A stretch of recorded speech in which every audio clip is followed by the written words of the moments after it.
আসসালামু আলাইকুম রহমতুল্লাহ। At first একটু ধৈর্য সহকারে এই ভিডিওটা একটু মনোযোগ সহকারে শুনুন। 12 মাস 11 মাসের আগাম আছে। বিয়ের পর ধরলে চলেছি 11 মাসের আগাম আছে। কয়জন কি ভাই আমার আকামা আছে আমি এই দামামতে মক্কা হজ করতে পরে ছেড়ে ধরছি ছেড়ে ধরে কয় কোনো কিছু মানে না কই আল্লাহ রো বা বাংলাদেশ উনি কি বলল? উনি বলল ওনার ইকামার মেয়াদ 1 বছর আছে। উনি দাম্মাম থেকে মক্কা এসেছিল উমরা করতে, তো মক্কা থেকে তাকে ধরে সফর জেলে ঢুকিয়ে দিয়েছে এবং দেশে পাঠিয়ে দিয়েছে। ওনার ভাষ্য মতে এটাই ওনার কথা।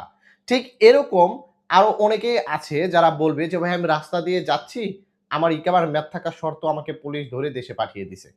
আবার অনেকেই বলবে যে ভাই আমি কাজ করতেছি, হঠাৎ করে পুলিশ এসে কাজের স্থানে বলল আতেনি ইকামা, ইকামা দেখাইতে বললো, আমি ইকামা দিলাম, ইকামা দেখলো, সবকিছু চেক দিল, আমার কোনো প্রবলেম নেই, আমাকে ধরে দেশে পাঠিয়ে দিয়েছে আমার ইকামার মেয়াদ থাকা শর্তেও। এরকম অনেক ধরনের ভিডিও বর্তমানে আমরা বাংলাদেশ এয়ারপোর্টের সামনে আমরা দেখতে পাচ্ছি, যে এয়ারপোর্ট থেকে নামার পরপরই কিছু আছে সাংবাদিক, নামে মাত্র সাংবাদিক, তারা ভিডিও করতেছে, বলতেছে ভাই আপনার কি সমস্যা, আপনি কিভাবে আসলেন, সফর জেলেকে কেন আপনাকে পাঠাইছে, এরকম নানা ধরনের প্রশ্ন করতেছে এবং তারাও সেই প্রশ্নের সঠিকই কিন্তু অ্যান্সার দিচ্ছে যে ভাই আমার ইকামার ম্যাচ ছিল, তারপরও দেশে পাঠিয়ে দিয়েছে। আমি কাজ করতেছিলাম, কাজের থেকে ধরে আমাকে দেশে পাঠিয়ে দিয়েছে। আমি রাস্তা দিয়ে যাচ্ছিলাম, ধরে আমাকে দেশে পাঠিয়ে দিয়েছে। আরো নানা ধরনের অজুহাত কিন্তু আছে। এখন সৌদি আরবের আইন অনুসারে কি বলা হচ্ছে? আপনার ইকামার মেয়াদ থাকা সত্ত্বেও কি আপনাকে দেশে পাঠাইছে? না।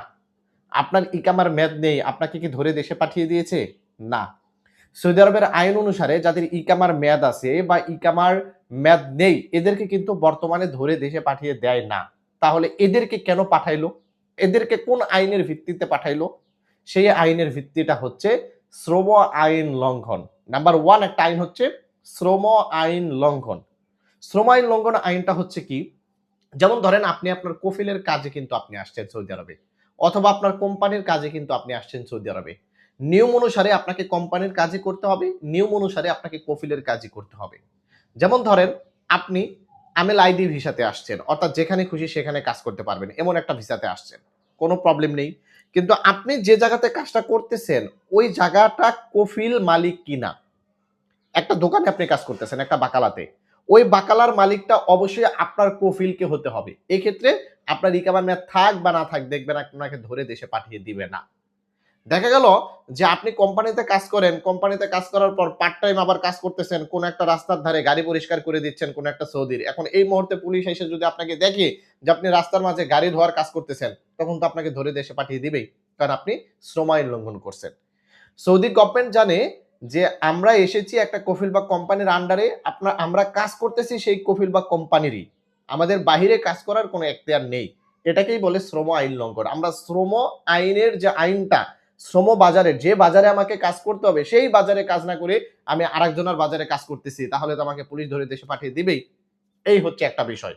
এখন অনেকেই বলবেন যে ভাই রাস্তাঘাটে বা গাড়িতে চলাফেরা করলে বা মক্কাতে হজ করতে উমরা করতে আসছে, তখন তাকে ধরে দেশে পাঠিয়ে দিলে এমনটা হচ্ছে কেন? এটারও একটা কারণ আছে। এটা হচ্ছে নিয়ম অনুসারে যে একটা অবৈধ লোকের সাথে যদি আর একটা বৈধ লোকও ঘোরাফেরা করে, সৌদি আরবের আইন অনুসারে সেই অবৈধ লোকের পাশাপাশি বৈধ লোকটাকেও কিন্তু ধরে দেশে পাঠিয়ে দেওয়ার ক্ষমতা রাখে। যেমন ধরেন আমি একটা এক্সাম্পল দিয়ে আপনাদেরকে বুঝিয়ে দিচ্ছি।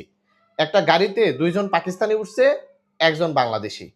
এখন ওই 2 জন পাকিস্তানের কাছে ধরেন ওই অবৈধ জিনিস পাওয়া গেছে।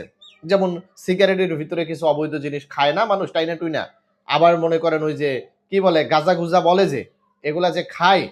এখন এই জিনিসগুলা যদি ওই যে পাকিস্তানি 2 জন আছে ওদের কাছে যদি পায়, আর আপনি বাংলাদেশি হয়েও যদি ওদের সাথে একই গাড়িতে ভ্রমণ করেন, একসাথে 3 জনকে চেক করবে, ওই 2 জনের কাছে পাইছে মানে আপনিও অবৈধ, আপনিও অবৈধ জিনিস বহন করতেছেন, আপনাকেও পাঠিয়ে দিবে।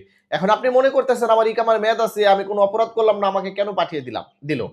এজন্য যে গাড়িতেই চলাফেরা করেন না কেন সেটা হতে হবে ট্যাক্সি, ট্যাক্সি ব্যবহার করতে হবে। আপনি ট্যাক্সি গাড়ি না ব্যবহার করে আপনি ওই যে মালিকানা যে যারা ড্রাইভিং লাইসেন্স আছে, ড্রাইভিং করতেছে, ওদের গাড়ি ব্যবহার করছেন, ওখানে পিছনে 2 জন অবৈধ লোক ঢুকছে, আপনি বৈধ হওয়া সত্ত্বেও কিন্তু আপনাকেও ধরে দেশে পাঠিয়ে দিবে। এমনটাই কিন্তু বর্তমানে হচ্ছে। আবার মক্কার ভিতরে কিন্তু বর্তমান নিয়ম অনুসারে যে কিছু রেড লাইন দিয়ে দেয়, যে মক্কার ভেতরে এই কয়দিন মক্কার বাহিরের ইকামাধারী লোক ঢুকতে পারবে না। এখন আপনার ইকামা দাম্মামের, আপনি মক্কার ভিতরে ঢুকে পড়ছেন, তাহলে তো আপনাকে ধরে দেশে পাঠিয়ে দিবেই। কারণ ওরা ওই টাইমে ডেডলাইন দিয়ে দিছে যে এত তারিখ থেকে এত তারিখে কেউ মক্কার ভিতরে প্রবেশ করতে পারবে না। কারণ এত তারিখ থেকে এত তারিখ মক্কাতে প্রচুর চাপ পড়বে, বাইরের লোক এলাও না। যারা মক্কার ইকামাদারি বা মক্কা কাজ করার অধিকার রাখে তারাই শুধু মক্কার ভিতরে থাকতে পারবে। এখন আপনাকে যখন দেখছে আপনি দাম্মাম থেকে মক্কা আসছেন, সে মনে করতেছে আপনি কাজ করতেছেন, উমরা করার উদ্দেশ্যে আইসা ওই যে আরাবিয়া ঠেলতেছেন, এরকম তারা মনে করতে পারে। সেটা মনে করেও আপনাকে দেশে পাঠিয়ে দেওয়ার সম্ভাবনা আছে। নিয়ম অনুসারে যে কোনো প্রবাসীকে দেশে পাঠানোর জন্য একটা মামলা দিতে হয়। আপনাকে ভিক্ষাবৃত্তির মামলা দিতে পারে, আপনাকে শ্রম আইন লঙ্ঘনের মামলা দিতে পারে, আপনার ইকামা প্রবলেমের মামলা দিতে পারে, আপনি অবৈধ জিনিস এক স্থান থেকে আরেক স্থানে নিয়ে যাচ্ছেন সেটার মামলা দিতে পারে। যে কোনো একটা মামলা দিয়েই কিন্তু আপনাকে দেশে পাঠাবে। আপনার ইকামার মেয়াদ আছে বলে যে আপনি ওই মামলাগুলো খাবেন না, এরকমটা কিন্তু নয়। আশা করি বন্ধুরা বুঝতে পেরেছেন। তাই অপপ্রচার কেউ প্রচার করবেন না। সৌদি আরবের আইন খুবই স্ট্রেট ফরওয়ার্ড। কখনোই সৌদি পুলিশ কাউকে অযথা ধরে দেশে পাঠিয়ে দেয় না। অবশ্যই তাদের আইনের ভিতরে যখন কোনো একটা খেলাপ ঘটবে তখনই কিন্তু আপনাকে গ্রেফতার করবে। আশা করি বন্ধুরা বুঝতে পেরেছেন। ধন্যবাদ সকলকে। ভিডিওটিকে শেয়ার করে দিয়ে প্রবাসী ভাইদেরকে সচেতন করবেন। ভালো থাকবেন, সুস্থ থাকবেন। আসসালামু আলাইকুম।